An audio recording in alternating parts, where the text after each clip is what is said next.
Okay, same day, different video. Went to put the intermediate shaft on, and which is this, and I bought a new one because mine was so rusty crody. And then you've got to put this cover on, and I think there's one I'm missing. I got to try to find it. It's a plastic one that snaps around here somewhere. Not sure why it's even needed. It wasn't on there, but I think they belong there. So there's a little bitty plug that goes under here. It's just a snap ring that holds the plastic on, and then it's just pretty much, it's just a tight fit right there. But what I wanted to show you was there's a bolt that goes around. It's a clamp bolt. It's actually this one right here. And again, just looking at the little details and things, it tells you how to line it up. There's a little pin that's drilled through there, and you can see it in relation to this. It says there's a mark there. When looking at it, there was a little bitty lift in the cast, not much of a mark at all. And then on the Chinese one, there's nothing. So you just went with bolt on that side, clamping down flat on the top, and it pretty much goes in. I have no idea why that would, there's not even a pin that sticks out, and it can't stick out. It's like it's pinned and flush cut. Anyway, you've all seen those.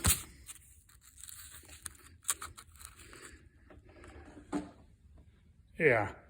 So I get that on, and I can just, if I can twist with a regular 3/8 socket, you can kind of judge 25, 30 pounds. Any more than that, you really got to get on it.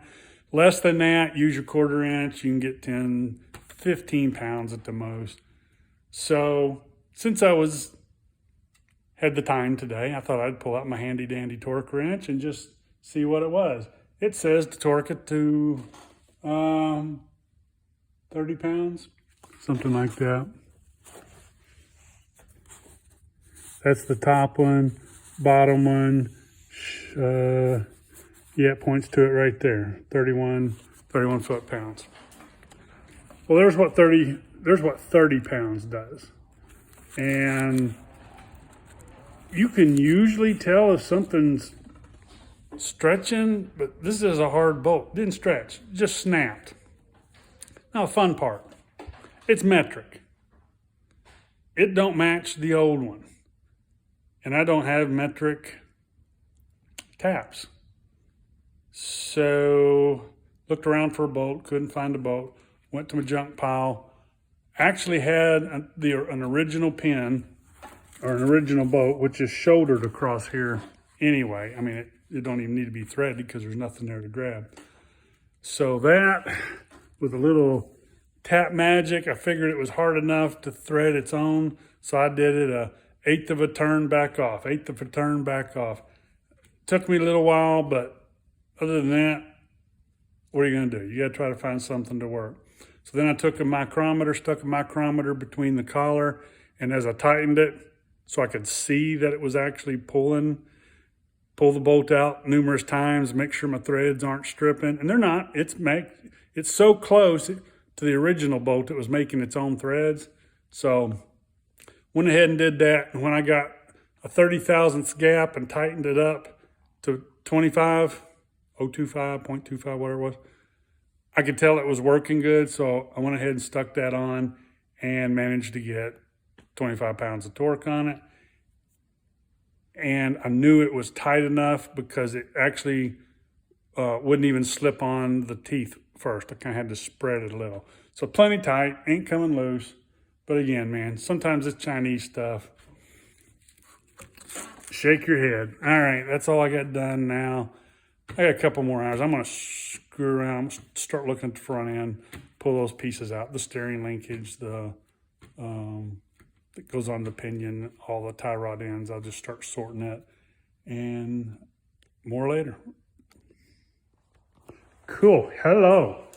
So today, special treat. I got a helper. Sometimes you need that extra helping hand. So I got her out here and we're going to do a little work. I went ahead and got all the front on, and I'm not breaking this down a whole lot because it's pretty simple. Sorry. And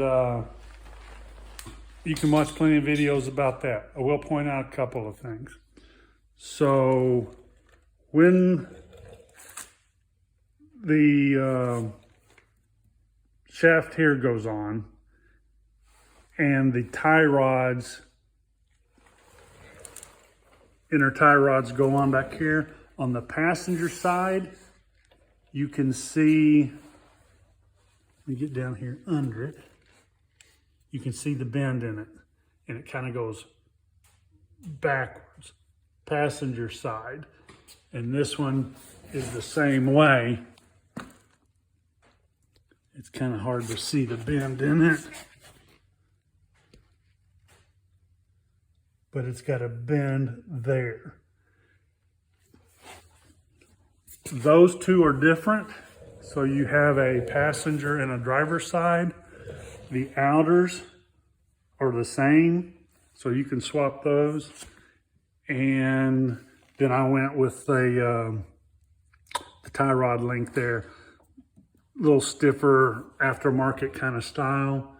And another thing to keep in mind, these are all threaded different, inside and outside. One's right hand thread, one's left hand thread. That's so you can turn this adjuster in the middle, and I'll get to that. And by turning that, you can either spread that wider, or it'll pull thread in from both sides and make it smaller. And what those are for are the adjustment. That's what sets your toe on the front. So you got toe, caster, camber. That alone sets your toe in or toe out, wherever you want it. Normally the way you do this, you would wait until you're finished with the car. I like to kind of keep everything in line as I'm going. And so I centered up the steering box. It's a 3-turn steering box. Went 1.5 to the left, 1.5 to the right. You can this is where your steering column connects, and then I centered it up.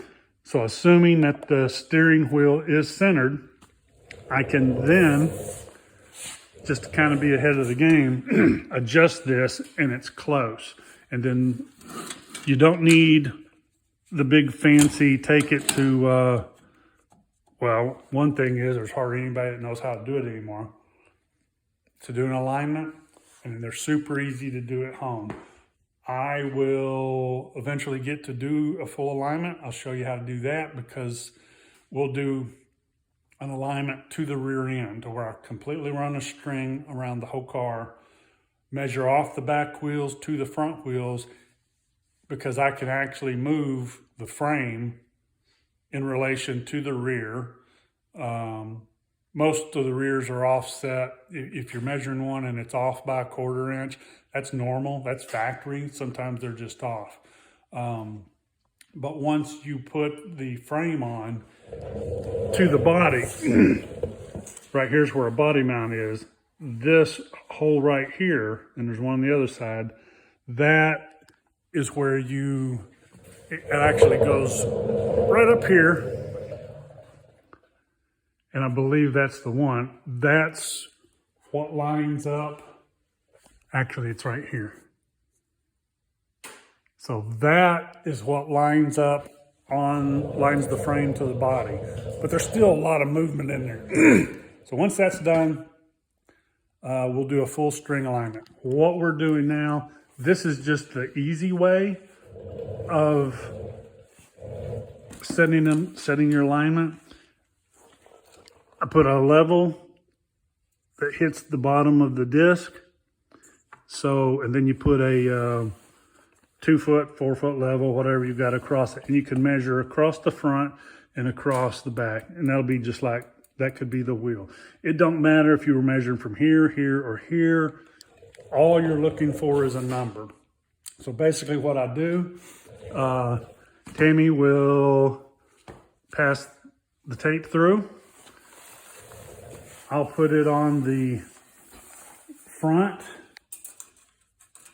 And I'll have to hold it over here in a second, but I'll show you where she's going to read it. And then she's just going to take a reading right there. And then we compare that to the back.